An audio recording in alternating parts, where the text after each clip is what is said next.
As we reflect on Canada's contribution to the global wars, we acknowledge the courageous soldiers who answered the call. Unique among them are the sacrifices of Canadian minorities and women, both at home and abroad, whose efforts we do not always underscore. They valiantly fought in service of a country that in many cases did not protect their rights at home. They fought to protect our country and to protect the world from tyranny and autocracy.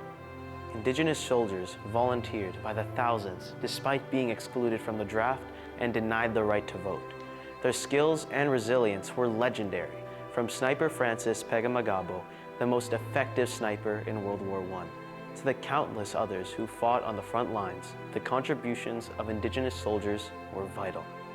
Women were critical to victory on the battlefield. Many served as nurses, known as bluebirds, on the front lines. They worked in grueling conditions, caring for the wounded and dying, and often encountered enemy fire. Without their contribution, thousands more lives would have been lost. Black soldiers served in World War I battalions like the No. 2 Construction Battalion. Denied the opportunity to fight at first, they built critical infrastructure, cleared debris, and ensured that frontline soldiers could advance. Their determination to serve speaks to their courage. In World War II, Black Canadians fought in various theaters of war, contributing to the campaigns. Men like Jeremiah Jones, a Black Canadian soldier, demonstrated bravery under extreme fire. Jones fought in the Battle of Vimy Ridge and received a Medal of Bravery. Canadians of Chinese, Japanese, and South Asian ancestry fought bravely in both world wars. Many had been denied basic rights as citizens, yet still volunteered and served with distinction. Post-war, their efforts contributed to the gradual dismantling of discriminatory laws. We also remember those in our community who made the ultimate sacrifice. Some Richmond streets carry more than just names. They carry the stories of local soldiers who fought to ensure our freedoms and lasting peace. You may have noticed street signs that are adorned with poppies to symbolize someone who lived here, walked these streets, and ultimately gave their life in World War I or World War II.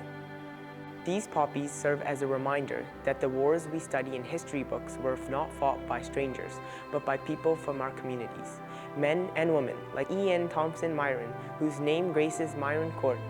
Ian moved to Richmond in 1937 with his family and quickly became part of the community. He delivered newspapers around Sea Island during his high school years and worked as an apprentice at a printing business before enlisting in the Royal Canadian Air Force in 1944. Ian had been involved in military service from an early age, joining the Seaforth Cadets and the 39th Field Royal Canadian Army. He trained as an air gunner, and after months of preparation at bases in Alberta and Quebec, he set sail for England in May 1944. Sadly, on December 5th of that year, during a mission over Germany, his Halifax bomber collided mid-air with another aircraft. Both planes exploded, killing everyone on board, including Ian Myron.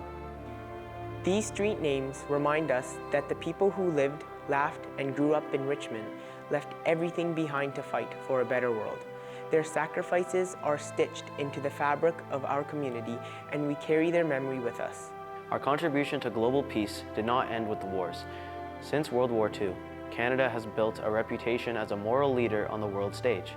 This includes welcoming refugees, those fleeing their country because of conflict or persecution. From Hungarian refugees in 1956 to Syrian and Ukrainian refugees today, we have opened our doors to those in need. Our country has also become synonymous with peacekeeping. We have been called upon to intervene in global conflicts, not as aggressors, but as mediators and protectors.